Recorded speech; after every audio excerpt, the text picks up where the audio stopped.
everybody, and welcome back to the P1 podcast with Matt and Tommy.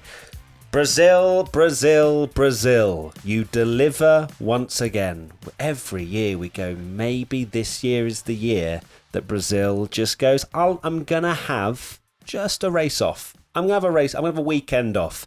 But no, we had a fascinating sprint race yesterday, and we had a brilliant race today as well. Tommy, how are you feeling? Because I feel like as much as on paper you'd go, wow, I'll take that. It feels like you've got quite complex emotions coming into this podcast. I've got very complex emotions. It's going to be an absolute rollercoaster, this podcast, I think. I can't wait to tell Tommy to look on the bright side at least 8 times. So, of course, the Brazilian Grand Prix was awesome. We're going to talk about that today. A quick shout out to our wonderful P1 Patreons who will be getting extra chat at the end of this race review and every single one this season. And, of course, ad-free listening and lots of other amazing perks. Okie dokie then. Tommy, let's just speak about it, shall we? Let's get into your most memorable moment. I wonder what it might be. I wonder what it could be. Yes, of course, my most memorable moment is about Max Verstappen going from the pit lane and having his worst qualifying of his career, starting from the pit lane, having a puncture that's then put him down to last again, then getting all the way through the field with kind of, putting in one of the most amazing drives, one of many amazing drives that Max has done, getting on the podium, which I cannot believe at the start of today. I wasn't even expecting a top 5, never mind a podium. And yet somehow I'm a little bit disappointed for 2 reasons. One, we'll get into this later, but obviously the championship repercussions is looking very, very tricky for Max now. But 2, a certain pit stop, which I will be I just love an alternate reality where I could see what would have happened in that final stop. Well, let's talk about it, shall we, Tommy? Question from P1 Patreon member Fly Yunez. Was Max on for the win without the last stop? The beauty of hindsight, hey? I think that, considering what we were saying during the watch-along, I was absolutely losing my mind when, Max had the puncture, which I think actually put him onto a really good strategy to utilise the brand new mediums that he had. And he had 7 lap older mediums than Lando with around 20 laps to go and a 7-second advantage, I think it was. I believed at the time that it was game on. I think the advantage was still with Lando. Slightly faster package, I think, in the race, but also had fresher tyres. But I am mystified as to why Red Bull decided to go that route when the only way Max is staying in this Drivers' World Championship is if he wins. He has to win the race. Yeah. You have to roll the dice. And yes, on paper, brand new softs come out about 13, 14 seconds behind Lando, but also have to clear 2 Mercedes. Maybe that looked on paper the better decision. However, a computer does not tell you or does not give you that insight of what Max Verstappen can do when defending with a championship potentially on the line. I am absolutely wholeheartedly convinced that him staying out was a better decision, not just to maybe fight Lando, which he would have been on the back foot, but would have, in my opinion, secured P2. It was only 7 lap-old differences between the medium tyres of Lando Norris and Max Verstappen. It seemed more, but if you actually looked at what Lando put on in that final stint, it was not brand new mediums. They were like 7 laps old. So I believe Max had a small chance of winning the race, a bigger chance of giving Lando some trouble, and securing a second place. That is what I believe. You have to risk it in that point. This is why I'm so frustrated, because to me, that pit call shows that Red Bull as a team, and this I don't agree with this at all, have decided and made the conscious choice of we will do what the best result is on paper for this race, not thinking about the championship. But that's insane. That's an insane statement. Do you actually genuinely believe that Red Bull sat there on the pit wall not wanting to win the Drivers' World Championship? No, that's a different thing. Not wanting to win the championship, but going, because they even radioed going, we're fighting for P2 here.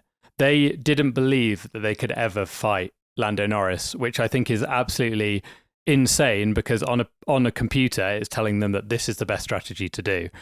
And I would argue that, and this is what Formula One teams I guess will never do, is surely in this situation you go worst case, yeah, even if he does bumble down to like about 5th place, or they stick the softs on a bit later and he gets up to like 5th or whatever, it's surely better than, because basically him finishing 2nd or even 3rd, which he obviously did because he struggled to get past the Mercs here, he needs to basically close onto Lando's lead. And instead, the gap now is far too much. So it was absolutely worth the risk, in my opinion, because you've got Max, who's the most aggressive defensive driver on the entire grid. He's got Lando Norris behind him on not a huge amount fresher mediums. And I do think Lando probably would have passed him. But equally in this situation, Lando Norris is not going to risk anything with Max Verstappen. He has raced Max Verstappen many times and knows exactly what happens if he goes for a 50-50 move on Max. And it seems insane. And there's also something I want to add into the mix, that Liam Lawson went 52 laps on the mediums and finished 7th by basically just being a complete roadblock. And it's really hard to pass in 2025. I know Brazil is an easy track to overtake on, but we saw that even with Max on the fresh softs. He didn't just fly past the Mercs. So all evidence pointed, in my opinion, to just stay out, because you've got the fact that, one, he's in the lead, why not risk it and try and get back in this championship, because it would have been a 7-point swing in his favour. And equally, if there had been a red flag, a safety car, something, he'd be in the lead. So I don't get it. I don't get it either. You know, we talk about it more and more, and it's annoying because I think up until that point, Red Bull had pulled off an absolute blinder, both with turning the car upside down in Parc Fermé, and obviously starting from the pit lane, and clearly made huge improvements with the car and how it was handling. So it's a great job from them on that side. I think as well, starting on the hards, a bit of luck, I would say, on his... it sounds weird to say that him getting a puncture was lucky, but in the sense of like it was under the VSC, so it was a cheaper pit stop, and also he went onto the mediums, which were the best race tyre, and that's why we saw loads of drivers pit at the end to put on that tyre. So there was a scenario there, and I'm very shocked. I'm really shocked that Red Bull just didn't roll the dice. It doesn't matter if he finishes 4th or 5th or 6th. You've got Yuki Tsunoda, who is finishing plumb last. Obviously, he had some problems with the mechanics starting work to serve his 10-second penalty. But either he's not scoring points either way. So Red Bull, are they fighting for 2nd in the championship in the constructors? Oh, God, bore off. For me, it just doesn't make sense. So I am a little bit annoyed to not have at least seen that unfold, because Lando would have had a question in his mind of, is this fully worth a send to the inside at turn 1 on a Max Verstappen that has only 7 lap older tyres than me with 10 laps to go? It was, yeah, very strange, because again, it wasn't like Lando was catching him at 2 seconds a lap. It was like 6-7 tenths a lap that Lando was eating into his margin. And yeah, it's a bizarre call from my side. And Brazil's easy to pass, but it's not like slam dunk pass where there's like a massive, enormous DRS straight where it's just completely, if you're within a second, it's done.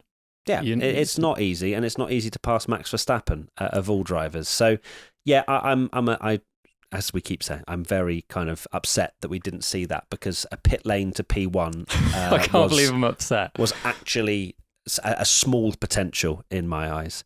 Let's go to the next question. P1 Patreon member Anastasia W. Do you think Max's performance today reminds everyone why he's still the benchmark, and how different the championship fight might have looked if Red Bull started the season stronger?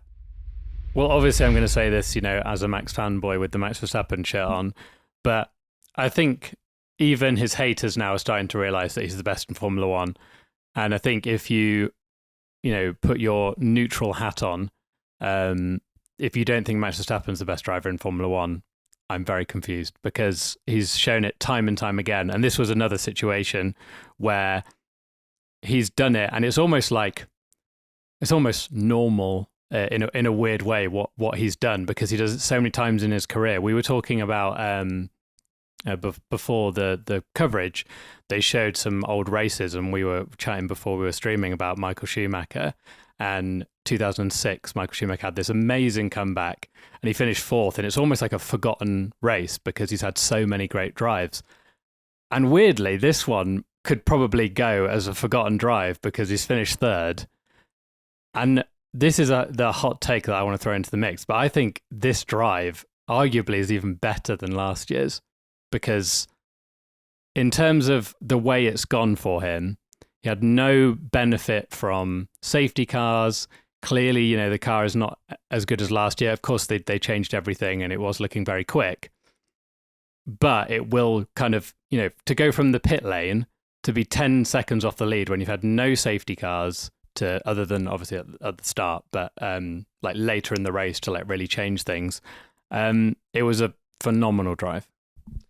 It was. I think the safety car obviously benefits him somewhat because it With the bunches medium. the pack up together, and he was on the medium tyres and was able to go on the attack. So there is a small benefit there, I would say. But yeah, it wasn't handed to him, and I can see your point in some ways. I think from a entertainment standpoint, you know, the 17th to 1st will always be the one that's remembered. Because he won, yeah, 100%. Because he won. However, his pace difference there and the car that he had underneath him last year in comparison to this year, where he was knocked out in Q1 on pure pace. Of course, they made changes to make the car better, but it is just as impressive, if not more, from Max today, because it was a dry race. There wasn't these massive sort of like turnarounds of conditions and things like that.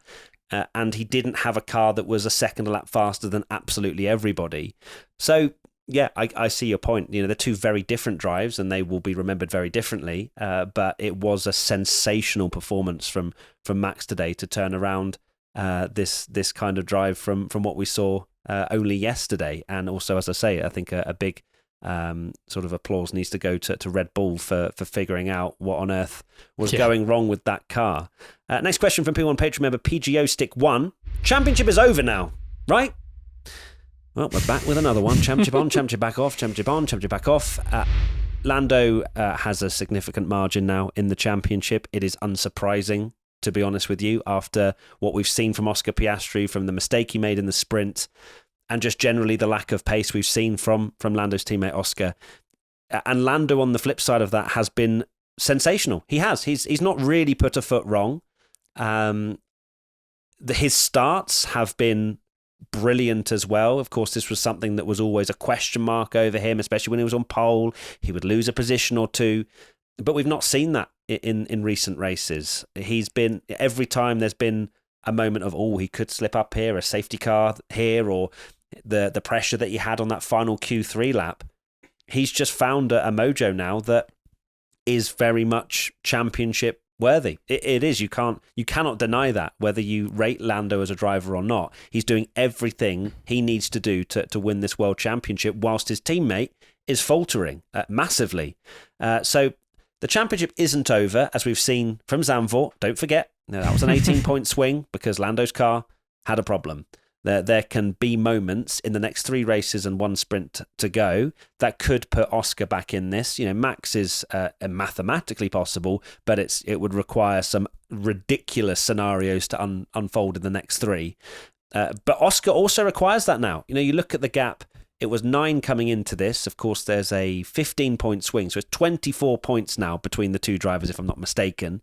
So that means that Lando can now finish second behind Oscar in every single one of the races remaining and still become world champion. And that is a confidence booster, if anything, I would say. However, Las Vegas may well be the outlier for McLaren if we're looking at on paper where they may well be a little bit weaker.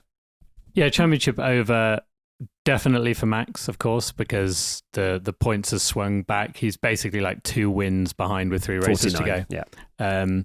So even if in Vegas he got really, amazing fortune and the McLaren took each other out and he won the race, he's still a win behind with 2 races to go, which are very much McLaren territory.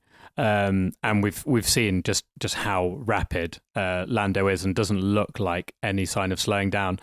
In terms of Oscar, it is still very worrying. I think we'll talk about the crash next, but I think more worrying for Oscar is he was always going to probably get a penalty. But I think going into the moment when we saw Oscar within DRS, when after that penalty, he was on the back of Lando, and you thought, right, Oscar, this is your moment. You need to try anything here to get past. And within one lap, he was like a second off and lost DRS, and then the gap just got bigger and bigger and bigger and bigger. And even with some good fortune, it's now, getting towards a race win. Lando just looked so comfortable. He's driving superbly. And Oscar just doesn't seem to have anything. He doesn't. Let's get into that moment, shall we? Because I'm going to share my most memorable moment, which obviously is Charles Leclerc being taken out of a potential podium and the incident that unfolded. So let's get into the question. NJ Mercer 95. Was Oscar's penalty fair? Here we go then. Let's talk about the rules and regulations, shall we? By the rule book, that is an Oscar Piastri penalty. Yes, he was not alongside at the apex.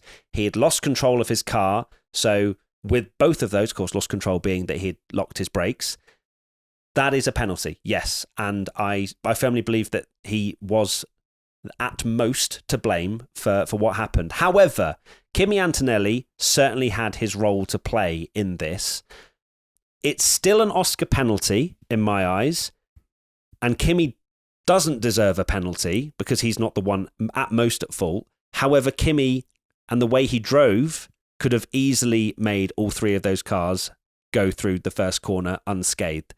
Kimi Antonelli should, in theory, know that Oscar Piastri is coming down the inside. And the line he takes is as if Oscar's not there.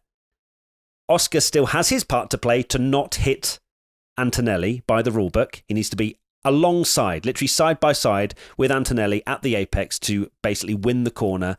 And then Antonelli needs to give him space. He did not manage that. So therefore, by the rulebook, Oscar deserves the penalty. Was it fair? We get into the spirit of racing now, and I look at that incident and go, well, look, if it was my own rule book, I believe that Kimi Antonelli had a role to play to ensure that they did not crash. But that's not what the drivers are driving to, so we're kind of in our own fantasy land over what we would love the racing rules to be, which is not the first time we've spoken about this on the podcast, not the last time we're going to speak about this on the podcast. So in my own virtual reality land of how I would like Formula One to go, I don't think Oscar, in my version of Formula One, would have got a penalty, and I'd say to Kimi Antonelli, you had your role to play and it's a 50-50. But in the rule book that we are working towards, yes, Oscar does deserve a penalty. It's also interesting to see that Charles Leclerc, after the race, also kind of said that Kimi Antonelli had his role to play and felt it was more of a 50-50 between the two of them.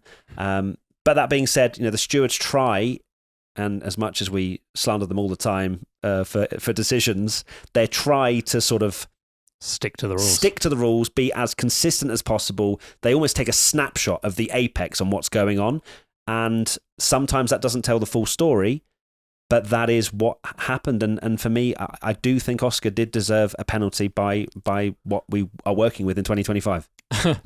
Yeah, I'm of the same opinion. I totally understand the annoyance, because this is more a question on the racing rules and something we've had so many times, and is almost quite similar to yesterday's but in terms of my opinion on it, where if you watch the sprint review, mentioned about Liam Lawson getting that penalty for going down the inside of Ollie Bearman and them kind of touching, and he's got every right to go for that move. And equally in this situation, Kimi has had a very poor safety car restart, to the point where basically two cars are swarming all over him.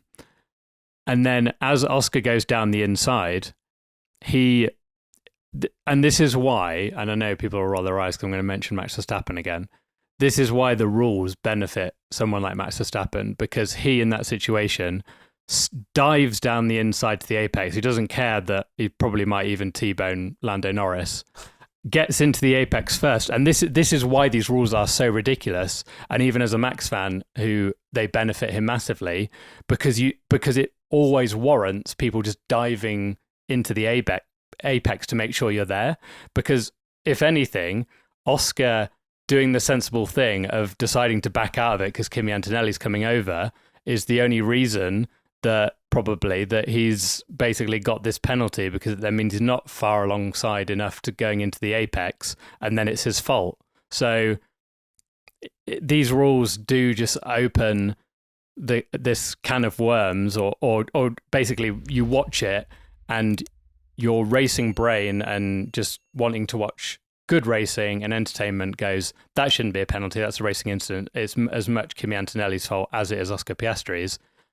But the stewards, and this is what everyone wanted after, the controversies we've had, just stick to the letter of the law. So that's why he's got a penalty. Yeah, I mean, you speak about Max Verstappen, look back to Mexico. That's exactly what he did to Hamilton. He went side by side with him. They banged wheels. People are questioning whether that's fair, but he got to the apex first. But it's the rules. But he got to the apex first, and it feels like Oscar, he knows that's a 3-wide situation. He knows he's fighting for the championship. It's a kind of it's not a fully committed move. It's a move of, I'm trying to sit on the inside here, try and make a move, but yeah. I know he'd never do this, but his best bet was to absolutely send it into the corner, because if anything, if he messes it up, he's taking out his championship rival Lando Norris anyway. But it's true. He has to be selfish there and just go dive down the inside. But because he's backed out, he's kind of been penalised by the letter of the law. Yeah, I mean, to be honest with you, I don't think he actually could have gone any harder in there, because he's already locked up. So he's made a mistake, and you would assume that he's on the limit of the car anyway if he's locking up. So I'm not sure what more he really could have done in that situation, because he knows that Kimi's going to turn in. In my opinion, he's locking up because Kimi Antonelli is basically coming right over on him, and they're about to collide, like where he actually locks up. It's very marginal. It's either he's locked up because he's just going in pretty hot, or he's locked up because of Kimi's slight move. It's probably more the latter in that situation, in my opinion. Okay, so that kind of covers it. The racing rules are still pretty rubbish, but I mean, at the end of the day, like, how do you? You've got the racing rules of the stewards just decide each and every time whether it's fair or not, and then the consistency goes out the window, or you have snapshots of the apex, and then they decide. I think Formula One is always going to have question marks. You're never going to have a fully fair system, in my opinion. It's always going to go one way or the other. So there you go, Oscar Piastri. That was not ideal, because as much as, coming out of that scenario, we thought, oh, all right, he might get a penalty, but he's in second. He's finally got the clean air that he requires, but it still didn't turn into a P2 because the pace just wasn't there. Next question. Oh, you skimmed over Leclerc there, actually. Thoughts? Yes, scumbag. You're an absolute, great. Thoughts on? I mean, Charles is completely and utterly a passenger in that scenario. He's gone deep round the outside into turn one. He knows that there's going to be a battle there. He's locked up a very small amount and then just taken a massive hit to his front left. Wheels come off immediately. Like, he can't do anything in that situation. He's taken advantage of a Kimi Antonelli slow restart, and he's been penalised for it. That's just Charles Leclerc's entire Formula One career in a nutshell, really. Like, how unlucky can you get? It's so true. It really does, like, just a career summary of Charles Leclerc right there, that he's destined for something great to go around the outside to get into P2, and instead unfairly taken out of the race. Good. Glad I had to dive into that piece of, just emotion, really. Next question. P1 Patreon member Matthew Cole 04. How impressed are you with Lando's mentality? Very, very, very, very impressed. He's been faultless the last 2 weekends. This was a very interesting race, because maybe we went into Mexico thinking that the mentality of Lando is, it's worked in his favour. The fact that all the pressure is on Oscar Piastri leading the title, Max Verstappen doing this comeback, and now Lando's in the lead, and we're getting very close to the kind of finish line in this championship. How would he do? And actually, he's performed perfectly again. Like, absolutely faultless, brilliant pole position lap, led the race comfortably. I do wish he'd not mentioned in interviews about, saying oh, my kind of mentality is that I don't care what people think, but then goes on to continue that he's almost like trying to pretend that the McLaren's not the best car and stuff. Just, you don't need to say that. And I think Lando is just having such a good season. He's absolutely deserving of this world championship that he's very, very, very likely going to win now, particularly as he's had, a DNF, mechanical failure would be even further ahead. And the way he's driven in those last few races, and much of the season, to be fair, had a difficult start, of course. He absolutely deserves to be world champion, and his mentality of just, getting on with it is very, very impressive. It certainly is, yeah. We've touched upon Lando's flawless performance this weekend, barring the small mistake in the first run of Q3. He's answered every critic's question. We've asked questions on this podcast of whether Lando, who previously has struggled with the pressure, can deliver, and he has. He has comprehensively delivered, and he's now got the buffer in this championship that can almost give him an element of comfort. It's not like Piastri's finishing second every time and still putting a little bit of, it's 8 points, it's 10 points. No, it's nearly a race win that he's got in the locker now, ahead of a teammate that's struggling, and Max Verstappen's out of this championship fight. It is the perfect scenario for Lando now, who has an insane amount of momentum with him. And this is what I've said prior, maybe at the start of the year, that when Lando gets in his groove and feels good with the car and has that confidence, he's almost unstoppable. And it is a brilliant couple of weekends for Lando. And he's been scoring a lot of points, and we can clearly see that now, because Oscar's faltered. He's fallen off a cliff. Lando could have easily done the same thing, but he hasn't. And yeah, he's very much champion in waiting at the moment, unless Oscar can find something miraculous in these last 3 races. But I just cannot see it. It's just, there's not even been a glimmer of hope in the last 5. Oscar again off the podium. That's 5 in a row now that he hasn't been on the podium. Meanwhile, Lando's winning Mexico by a country mile. Today looked reasonably untouchable. So yeah, it's brilliant for Lando. It is, and I think what's been impressive as well is, on paper you could look at it and go, "Oh, McLaren's been clear the last couple of races, and Lando's won by a mile."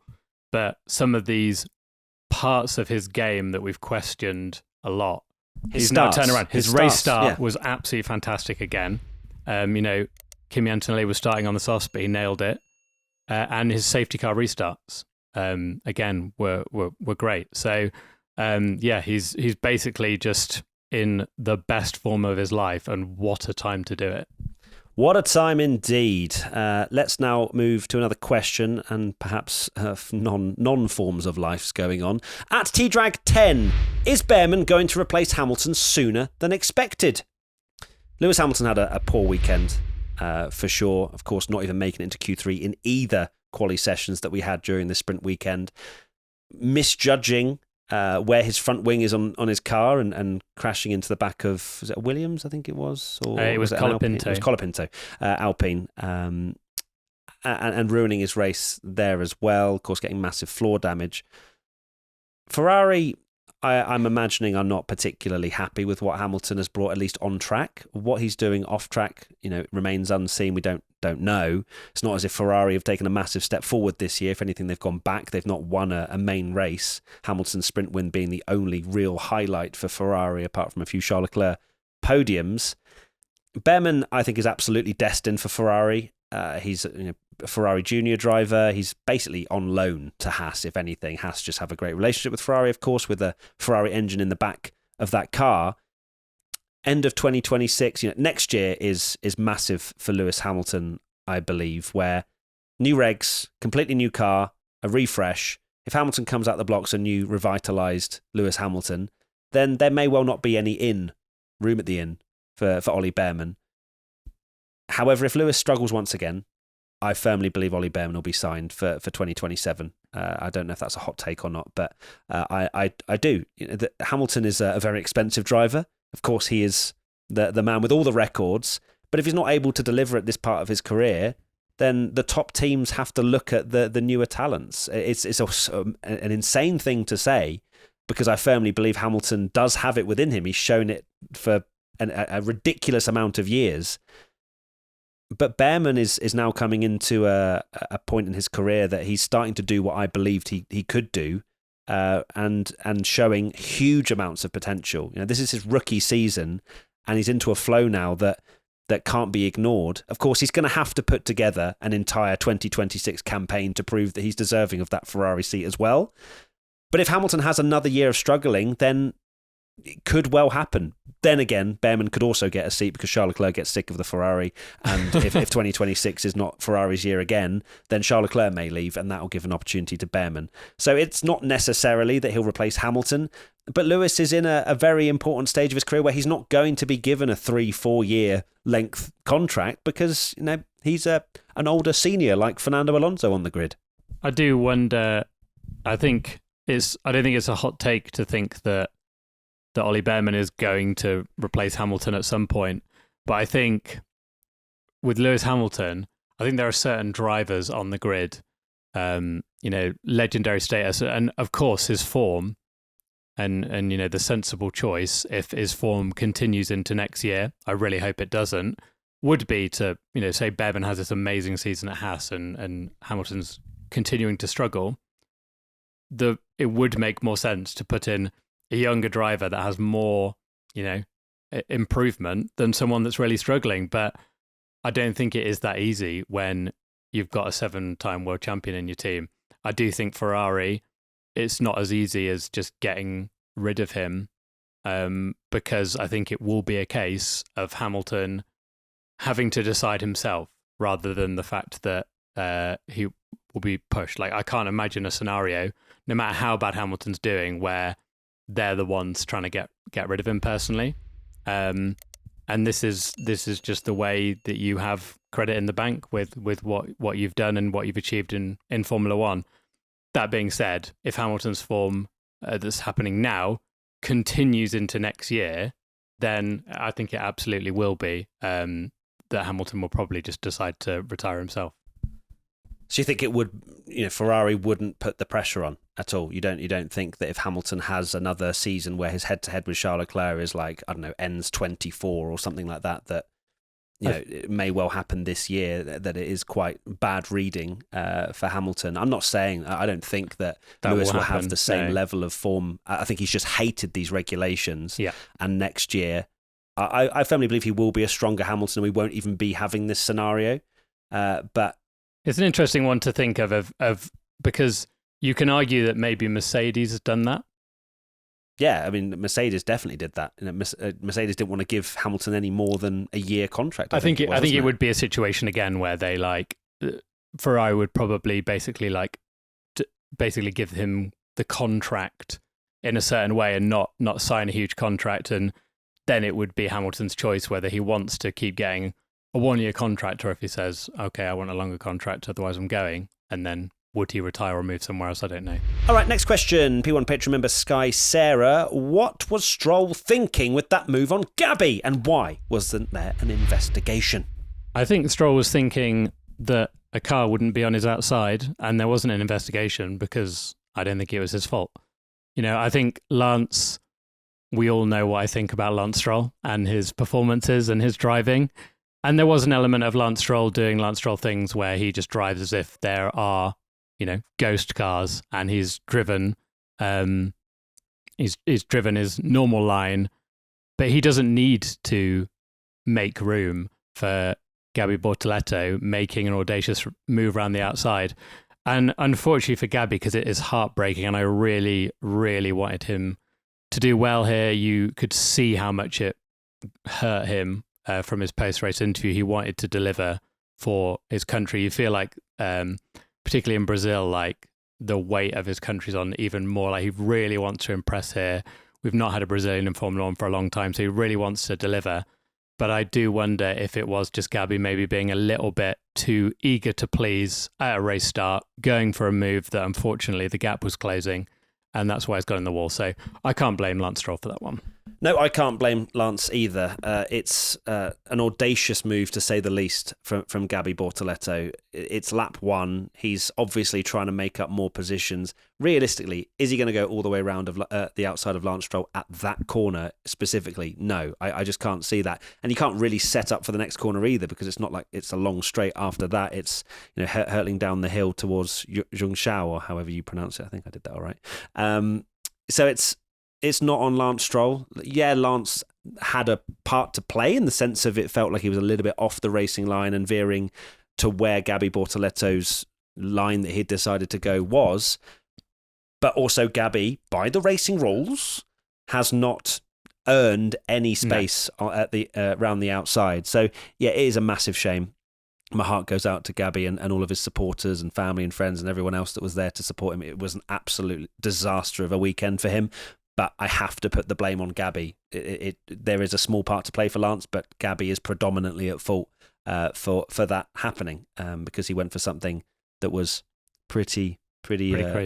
And one of my, actually, just on that one, I think, I know he won't be thinking this, but one of my takeaways from the weekend is that we're just happy that he's all right, because some of the aftermath of the pictures that came from his crash in the sprint are probably the most totaled car I've ever seen in Formula One for a very long time. And just, it can't be said enough just how amazing it is that he could just walk away from that. Absolutely. I echo your sentiments completely. Next question, P1 Patreon member Sophie. Can we redo the sprint races next year to make sure we get a sprint in Brazil? How can they get rid of this one?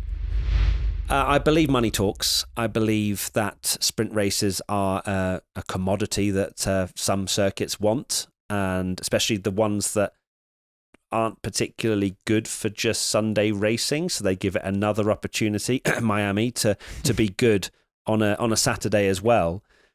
It's disgraceful, to be honest with you, that Brazil doesn't get a sprint race just kind of like just signed, sealed, delivered. It's fine. It's Brazil. Yeah. Like the history of the circuit, the fact that it delivers every single year, and also having that one practice session just adds to the chaos, adds to the question marks that teams have over what strategy is going to be best. So I am very, very upset that we're not going to get a sprint race at Brazil. It belongs. It absolutely belongs. The more race, I want 3 sprint races and a main race. We just want as much racing around Brazil as possible because both delivered this year, and it's sad to see. And Formula One once again not understanding what the fans want, and it's not 5-minute races, and it's not the fact that we just want one race around Brazil. It's the opposite for both. Absolutely. The sprint, they've picked some very questionable ones going next year. Brazil has delivered. So I mean, it's fundamental proof that they don't pick what will be best on entertainment. It's more other scenarios like money and all these kind of things, because you look at what Brazil has delivered and how the sprint has just made it amazing every single time. And then they've put in things like Singapore, which is just the most awful, which feels idea like the one that they've actually replaced it with. Yeah, because it's the last one on the last one in the sprint calendar. To remind you all, so it's China's getting a sprint, Miami is, Montreal, Silverstone, Zandvoort, and Singapore. Zandvoort, I can understand. Terrible choices. Like buy Zandvoort, last a little parting gift. Parting gift, have a sprint. But a Singapore sprint rather than a Brazil sprint is utterly ridiculous, in my opinion, and sad to see. Right, next question. P1 Patreon member Rubbish Bin 21. Can we also get a compliment to the TV direction? They've been doing so much better lately. They have. They absolutely have. You do wonder how much that the situation in, was it Singapore, where they were cutting to drivers' girlfriends at every single moment, and just generally poor, like missing the battles. Of course, the thing that really wound us up was them missing that battle where Alonso was catching Hamilton with the broken car, and they didn't show any of it, and they were showing, after the race, they didn't show any of the kind of racing that was still happening. And you do wonder how much in that situation where social media spoke up big time. We posted a a clip about how annoyed we were. Everyone was memeing it. You saw so many jokes about like people making memes and videos about like Abu Dhabi 2021 where it cuts to Charles Leclerc's girlfriend as Verstappen's passing Hamilton, things like that. They cut to me. Crazy. But you do wonder if after that it was like such a like moment of ridicule for Formula One that they saw this backlash and thought we have to do something about this. Because ever since then we've seen much more track action. It feels like they are looking at gaps. They're using the mini boxes here and there. They don't always get it right, and I sympathize because it is live sport, you know. But looking at how they played it at the end, they were always going to show Max Verstappen because he was, you know, going for that move on Antonelli for P2. It was looking very close. They put Piastri and Russell in a mini box, which is perfect. And fortunately for them, they needed almost another mini box because there was the greatest fight of all time going on in the midfield. But then even after that, they cut to Lando crossing the line. They cut away from him immediately, show Max and Antonelli, and then they, rather than showing Lando waving to the crowd really slowly, they cut to that midfield battle. And this is exactly what we've been screaming for literally years now. So long may it continue. It's almost like they've listened to the P1 podcast. It feels like we've done something here, everybody. They've listened to the fans, and that's the most important part.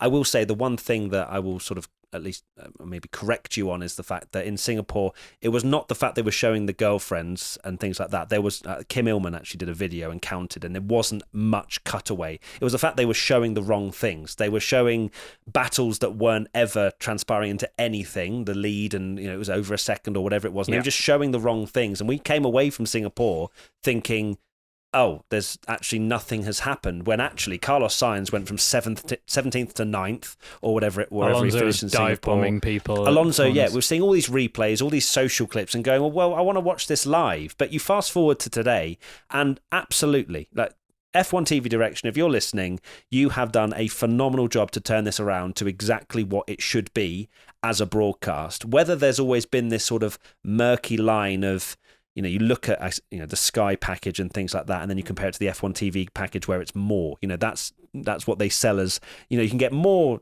onboards, you can get more this, more that. They've sort of almost transitioned some of that into the main race broadcast, which people still pay for and should be more things, more small, mini boxes, and they've just got it absolutely right. And yeah, well, of course, we'll always have small criticisms here, and why did you cut away there? And you go back to the sprint, and there was Charles Leclerc making a move on Alonso, and they moved the mini box just as the move was happening. And I can understand that, of course, there will still always be small frustrations from fans, but overall, a huge step forward in the TV direction. I found myself clapping at least a couple of times during the watch along of what they showed. And to say what you said, Tommy, there at the end, the fact that they showed the battle, I mean, there was literally like a 12-car battle, so the fact that they showed that was common sense, but they did it. They didn't show Lando on the slowdown lap. They didn't show Zach Brown cheering in the pit lane.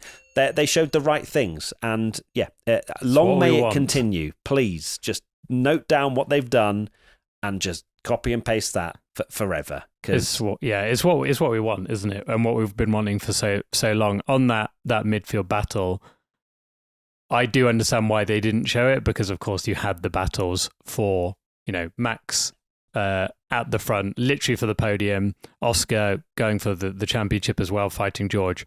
So they were totally in their right, but my God, I cannot wait to watch that back on social media, what happened, because Liam Lawson in 7th to Lance Stroll in 16th were separated by less than 6 seconds. Absolutely insane. That is ridiculous. Imagine being Lance Stroll finishing 16th and 7 seconds less than that, and he would have been with a handful of points. That is crazy, and that's just what Brazil does. We love to see it. Right, let's head to biggest winner, driver or team. This one's a difficult one for sure. There have been some standout performances, and there have been, insane driver of the day, Max Verstappen-esque things. But would you call him the biggest winner with the fact that he's out of the championship fight? For me, it has to be Lando Norris. Lando won absolutely every competitive session, whether it was qualifying or racing. He topped every session, and that's that is biggest winner material. That is championship winning material, and he has a massive margin in the championship now. So Lando Norris fully deserves biggest winner. Yeah, to do a FIA stewards, as we've been mentioning about the letter of the law, and the fact that the term is biggest winner, because, if we're talking driver of the day, there's many, Max Verstappen won it, Kimi Antonelli was fantastic, Ollie Bearman was brilliant again, but, the letter of the law is biggest winner, and there's no bigger winner than Lando Norris, who basically has one hand and four fingers on the championship based on, how he's delivered and the points gap as well. So amazing stuff from Lando. Amazing indeed. Biggest loser, well, Ferrari, woohoo, love just always crowning biggest loser, usually for Ferrari. Bortoleto, of course, also deserves an honourable mention for biggest loser because he literally... I feel too harsh to call him biggest loser. But it is harsh, but Ferrari, on the other hand, they can take that L. Yeah, great, thank you, mate. Really, God, you're so savage, it's crazy. But yeah, Ferrari, I think, gets my biggest loser because we have double DNF. It's not the first double DNF. We've had double DSQs, we've had double DNFs for Ferrari this year. It's just a disaster of a season. Yeah, and Yuki finishing 17th, going for the penalty world record and just having a stinker crashing into people is almost just like not even surprising anymore sometimes based on how that second seat's gone. It was so poor, but it's got to be Ferrari. It absolutely does. Right, let's head to our predictions if we have to, where it was 48-all coming into the Brazilian Grand Prix, and I decided to do one of the worst, most generationally washed set of predictions that you've ever seen. So, Matt throwing the championship will be a question on social media. So for me, good surprise, I went for George Russell after Tommy essentially took Lewis Hamilton away from me. Well, thank you, but it doesn't matter because George Russell decided I'm slower than Kimi Antonelli this weekend. So that was wrong. It was very wrong. And also what was very wrong was Lewis Hamilton going for that in the first place because thought it was going to be a good race for him. And my word, he was really poor all weekend. He certainly was. Big flop. Again, horrific. I went for Ollie Bearman, who decided, you know what, Brazil, I like that now after last year being very difficult for him. Had a brilliant, I wouldn't say maybe weekend, because of course the sprint didn't go massively well for him. He had that penalty point and the penalty with Lawson and things like that. But the main race, such a comfortable P6 from Ollie Bearman. He was miles ahead in P6, actually, wasn't he? He was so clear. 23 seconds clear of Liam Lawson in 7th. Of course, not close to Oscar, 14 seconds behind him. But realistically, a great drive from Ollie Bearman. And sadly, I cannot claim a big flop because he finished 6th rather than 4th last time out. So I'm not even going to try that. And I went for Max Verstappen, which was looking the easiest and probably almost as generational prediction as the Oscar Piastri one that I did in Baku. But instead, he decided to be Max Verstappen and just fly through the field and finish third. Yeah, did one of the best drives of his career, so I don't think you can say a big flop, sadly, for that one. I say sadly, I'm really glad that you didn't score a point because there are a few coming your way. Sprint pole, obviously, I went for Max Verstappen. I put everything Max Verstappen, but that was incorrect. And I went for Charles Leclerc because I didn't want to be boring and go for Norris for everything. And you should. And I should have. Sprint win, I went for Max Verstappen, which did not happen. And I went for Lando Norris, which was a point. Congratulations. Pole position, I went for shock, Max Verstappen. Incorrect. And I went for Lando Norris, which was correct. Boring Bellingham once again. Third place, I went for Lewis Hamilton. That didn't happen. And I went for Charles Leclerc. No, sorry. I did do that. Sorry, I was questioning my own prediction. Yeah, I did go for Charles Leclerc, which was incorrect. It was incorrect indeed. In second position, I went for Lando Norris, and he won the race. And I went for George Russell, which was incorrect. And in first position, I went for shock, Max Verstappen. And I went for Lando Norris, which was correct. I just also realised that had to throw right back to the start of the podcast and that decision where we go about pit stop, if Max had held on, you would have turned the predictions championship on its head because you had Max winning and Norris second. Why do I get so close? I feel like that literally happened in Mexico, didn't it? Where I could have got 3 points and I got none. Because of the VSC it's at an the end. absolute joke. I'm being robbed. I mean, that would have been an incredible prediction to have first Max Verstappen and win from the pit lane. Okay, so you've scored 3 points. Lando is literally winning you the championship and winning himself the championship as well. One crazy prediction, I went for Hamilton gets a podium in either sprint or race because I thought, open it up, and no chance. Hamilton didn't even get close. And I went for all McLaren pit stops at under 3 seconds, which basically was on until Oscar Piastri got a penalty, which, of course, throws it into the works because it was never going to happen. Yeah, it's mad to think that it was a 13.5-second pit stop, but then the actual pit stop looked like it was a 1.8-second pit stop. Because, of course, they're ready for the tyres, but it doesn't matter because there was an extra 10 seconds added onto it. So it's fine. We need to Michael Massey this somehow because you've scored some decent points. Patreon prediction. I went for Peyton.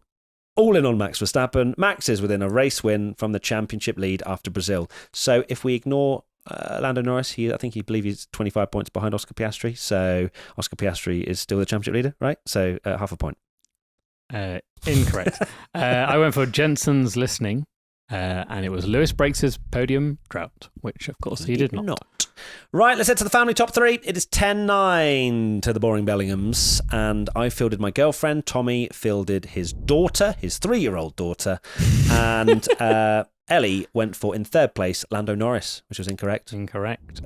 Grace went for Oscar Piastri, which was looking very good. It could have actually happened. The start of the race, I think Oscar Piastri was probably odds-on favourite for a P3. Yeah, I would have bet Piastri finishes third, and that did not happen. In second, Ellie went for George Russell. No. And Grace went for Lewis Hamilton. No. Sadly You not. need to have a word with Grace. She knows no will. And in first position, I went for Max Verstappen, which was the closest thing I came to scoring a point with Ellie. And Grace went for Max Verstappen. So no, sadly not. So Ellie has drawn with a 3-year-old. She'll be glad to hear that. It's her birthday today, so happy birthday, Ellie. And that is it. We are done and dusted. If you want to come and join us on the P1 Patreon side of things, we'll be carrying on with a few more questions. But if not, thank you, everybody, for your love and support on the watch-alongs and everything else. I hope you've enjoyed the content. It's been fast and frantic with the fact that we're out in Denver at the moment for the P1 Live Delusion Tour. Still some tickets available if you want to see us in any of our North American venues. Tommy, what are your final thoughts? Final thoughts are what an emotional roller coaster of a weekend, but I wouldn't have it any other way for Brazil. I say I wouldn't have it any other way. I would have absolutely had it the other way of Max Verstappen winning it all. But in terms of just Brazil delivering again, I just love this circuit so much. Like, what a dream, and long may it just stay in Formula One for the rest of time, please. And my parting thought, because I'm also going to do one, for those of you that watched the watch along, you would have heard this, but Tommy being depressed during the watch along that Max had gone from the pit lane to P3. Meanwhile, my driver went from P3 to the pit lane. So who's really going through the most troubles here? I would say me. So thanks, Tommy. There are people that are struggling a lot more than you. So cheer up. Your driver got a podium from the pit lane. That is it. Thank you, everybody. We'll see you soon. Lots of love. Take care. Bye. Goodbye.